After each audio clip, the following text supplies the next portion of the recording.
Oh, Joe Pucci. Joe Pucci. The Avalon. Joe Pucci. Oh. We had the Avalon Hotel, and it was a nice hotel, and it was owned by two brothers. And The Webbers. one night we went by the Avalon Hotel, Paul and I and Joe Pucci. How old were you? Joe was young. just- Joe yeah. was younger, just like he was younger than me, Yeah. 3 or 4 years younger than I was, and we went up the fire escape. We went up the fire escape. We went on top of the roof, and This is like 3 stories. oh yeah, this was at least 3 stories, yeah, and we left Joe up there, and I don't know what happened. He It was had to call the terrible. police or something. Yeah. Uh, He was traumatized for the rest of his life. Yeah, he you said. never forgot it. Yeah. You know that. Didn't you call the police and tell them it was maybe I don't remember. And I locked poor Joey in the closet one time. We weren't very nice to Joe Pucci. Yeah, you locked me in the closet too over Well, that, in yeah, because you were naughty. Where, Arcadian Avenue, yeah. You wouldn't listen. They were underneath that closet was underneath the steps. Remember how you used Yeah, to go the up next the to the steps? telephone. And then that underneath telephone it cable there, was and then partitioned off, and there was a little room in there, Yeah. storage you room. got whatever locked it was. in there. Yeah. I don't remember what you did, but You must Well, have you had some friends over or something like that, and You were smart Maybe I enough, got. probably. I don't think I knew I had a sister then. yeah, he never smarted off. no. Tell the story about when you wanted to get the car out. You had Oh you were- yeah, about the grandpa. when Mama wanted to go to the funeral parlor. You were and pregnant with Tim, weren't you? And I was going to drive. I think so, but I was going to Yeah. I was going to drive Mama to the to the funeral parlor, and Dad every Saturday afternoon he'd lay in that recliner chair by the radio and listen to the opera. He loved to do that, and so in the meantime, this guy was building a Basketball. bunch of Basketball 2x4s board. with a Basketball basketball board. board Put on to the put up garage. Backboard with a Right. basket. Yeah. and they were behind the car. So I said, Joe, you got to move that because I've got to take Mother to the funeral parlor. I'm not moving that, he said. I said, well, you've got to. Mama wants to go to the funeral parlor, and I'm going to drive her. I'm not moving it. I'm busy. I'm making this. So I walked in, and I said to Dad, Mom wants to go to the funeral parlor, and Joe won't move the stuff off the driveway. He said, you go out and tell him I said to move that stuff right now. So I went out and I said, Dad said you're supposed to move it. And he said, tell Dad if he wants it moved to come and move it himself. Holy cow, the world turned purple. Dad heard that. I could hear the spring from the recliner chair go boom. He got out of that chair, ran out, picked up one of the 2x4s and started chasing this guy. In the field, we had a field. was Empty that lot was the right empty next lot. to We it. had an empty lot between Yeah. our house and the next and it had house. an embankment to it. He cleared the embankment. He went right over that, and Dad's right Cross- after him. Bob Nevins is standing outside at his house next door, where Josie Wright used to live, and scared Bob to death. You know, because here Sam, he don't comes. kill him. Sam, Yeah. don't. Yeah, Don't Sam, kill him, Sam, don't kill him. stop. And my mother's screaming at him. He chased me across the street to the park. Once I got to the park, he'd never going to get me. There was no way.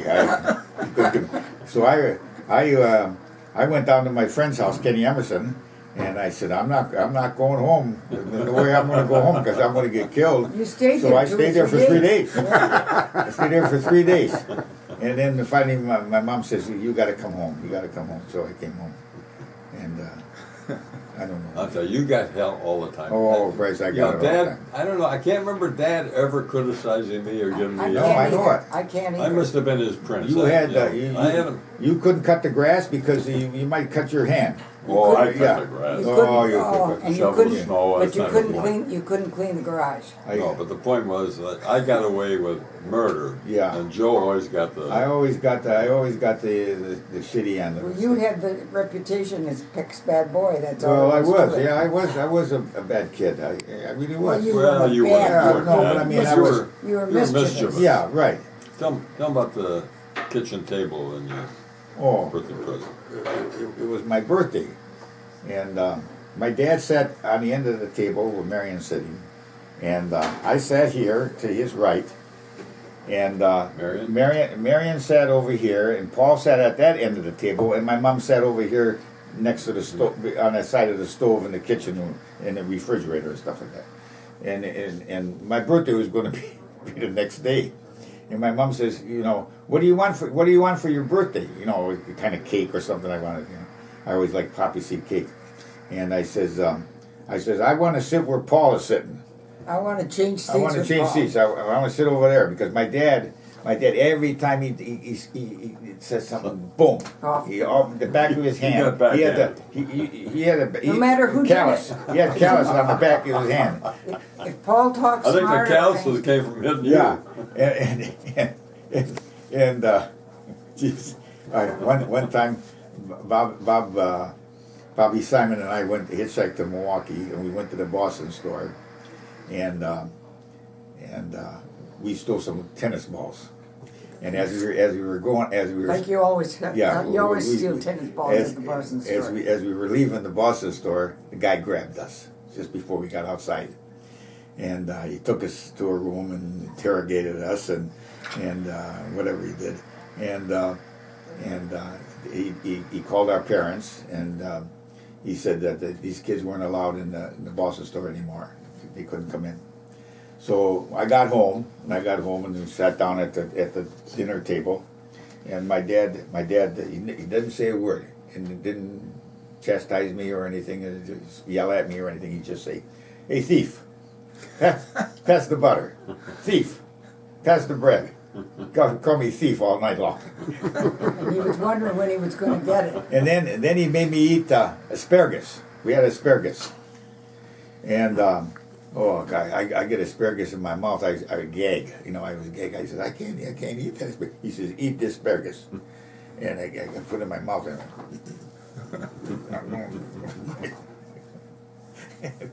And then we had one night we had my mom made scrambled eggs. Oh, greens. And Peas. peas. Scrambled Yeah. eggs, and the scrambled eggs were just scrambled. They weren't highly cooked or anything like that. They were real runny. And I looked at that thing. I says, "Geez, I can't eat this." I says, "Are we poor?" I said, "Are we poor?" You wanted to, you were But so, you know what was good? The fava beans and the greens. Yeah, Remember that that? Oh yeah, That was good. that was good. You and don't see that anymore. And she used to make when she baked bread, and she had big loaves of bread like that. She always had like three trays about this size. Remember? We each had our own bread, yeah. She's up now. and we used to cook when it was Thanksgiving. We had to clean the turkey. We had to take remember we had to take our The tweezers, tweezers. and pull all that Every little pinhead. The ends of where the feathers were. Where the in. feathers were in. It was black. Like a black, like a Blue black, or something like blackhead that. or Yeah. something. Yeah. God, that's clean like, those. I mean, geez, that was a chore. And when it came to doing dishes at night, that was always a fiasco too. I had to clean the toilets, but the toilets were my That job. was your job. We had to wash and dry. yeah. And I think we did other things too. What about the time you were at the gas station? And your What? ass started on fire. At the gas station. Oh. You were stealing. it was Again, still- surprise, surprise. Well, we all stole, but No, We all- no, Bob, Leave her out. Bobby, We leave her no, out. not her, but Bobby and Paul I and bet we all hung out together, you know, and we would go to different gas stations. And by that time, during that time, the gas Ten. guy attendant, whatever he Oh, was, wait a was. we'd go into his office, and whenever a car pulls in, they always went out to pump the And gas. they used to have a thing on their Changer. changer. They had quarters, And they dimes, go- nickels, They and go out, pennies. pump the gas, clean the window, check the oil. And in the meantime, we're in the office, and they got an extra changer sitting there. Click, click, click. You know, we Yeah. take a couple quarters Or open the couple- drawer or something. Anyhow, and this one place, one morning, I had some farmer matches in my back pocket, and that's the kind where You know, they are, all you do is just you rub 'em. can Rub strike 'em. them any place, or you can do them with your fingernail. You see it in a cowboy movie. Yeah. You know, they go like this. Anyhow, I'm sitting on this desk while the guy's out there. I could see out the window that he's pumping the gas and wiping the windows. That's where they used to check the oil and all that stuff. And so I'm reaching back of where his drawer was, and I was getting some money. and when I got through, I put the money in my pocket, and then I slid off the Chair? the desk. I slid off the desk, and when I slid off the desk, the matches ignited. Ignited the bed. They ignited. It burned my ass. That was a harbinger. You're going to hell. That's right. That was Lord works in The mysterious fires of ways. hell. That's when we had the Sinclair station. Across the street was the Mobile station, and then there was no, not Mobile. That was the Flying Red Horse, Wadhams. That was Wadhams. Yeah, you're right. It was Flying Red Horse. That And was then, a nice then on guy, the corner I they liked had a Mules grocery store, and they had that big stoop. You know, remember that stoop was real high. Yeah. You had to go Yeah. up there, and then on the other corner up on Broadway was another grocery store. That was a Casper's. mule, but it Was that turned Casper's? into Casper's. Yeah, but it was still a Mules at that time, and we used to steal from them. I mean, oh God Almighty, we steal anything. I mean, geez, And they you only know had what? one. They only had one guy. We used to steal all the time. And you know what he said to me the other day? He said, I don't have any memory of you, when we were growing up. I don't have Of you. Of me. Sure. And you know why? I was probably so ashamed of both of you You had reason. that I wouldn't admit that I had two brothers.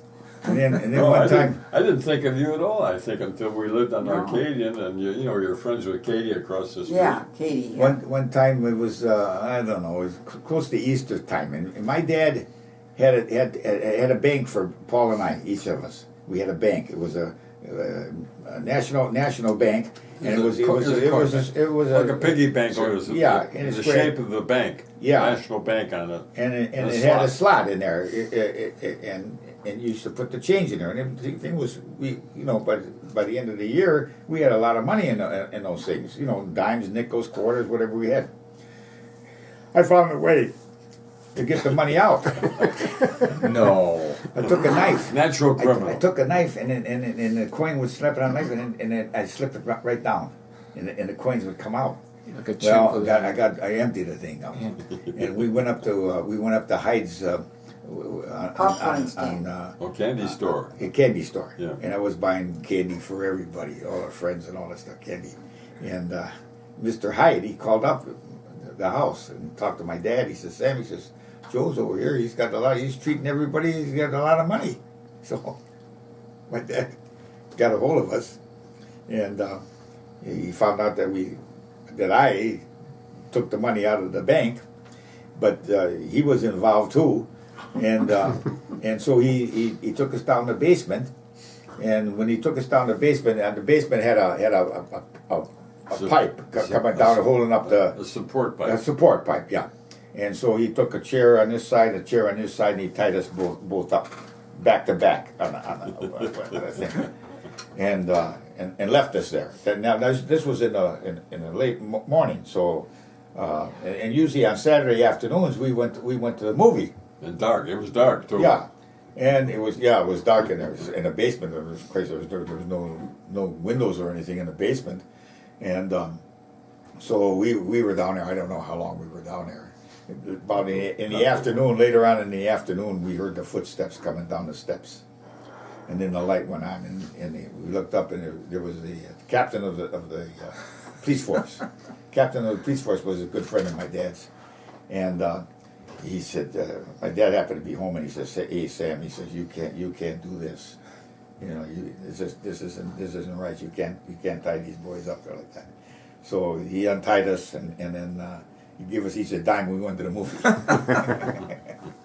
Crime and Crime punishment. case. That was the At beginning that of time, crime you and could go. punishment. You could go to the movie, and there was the feature, the regular feature, and then they always had a cowboy movie, a full movie, and then they had the movie tone news. They had cartoons. And cereals.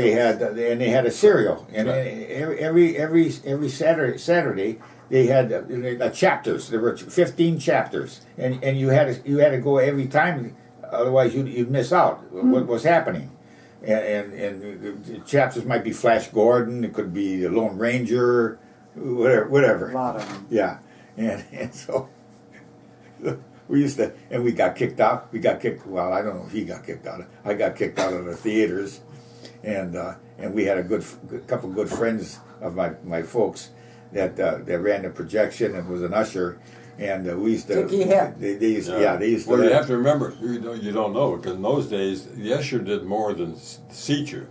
He'd patrol the place. He'd walk up and down there, make sure. Oh yeah. Make sure. He had a the kids- flashlight. Yeah, we were well disciplined, and if you weren't, boy, they'd take you out and kick you out Yeah. of the theater. Oh yeah. They kicked you out of the theater. And they kicked me out, and then I couldn't go to the theaters on Saturday afternoons. But because this guy was our friend, he take me up in the projection room, and I could watch the movies from up there. Imagine. I say crime and punishment. They all kinds of crime and no punishment. Well, not only that, but they used to have the exit doors. Oh yeah, the exit doors. Hey, we just go down the side aisle, open the exit door, and let our friends in. Well, Between the theater and there was a Mortuary. Gasper's Mortuary. funeral home, and they had like a alleyway. Yeah. You know, it was maybe 8 feet wide, maybe, and they used to have the exit doors on that side of the building. So when the movie got out, you could go out. You know, you didn't have to go up the front. You could go out the side doors.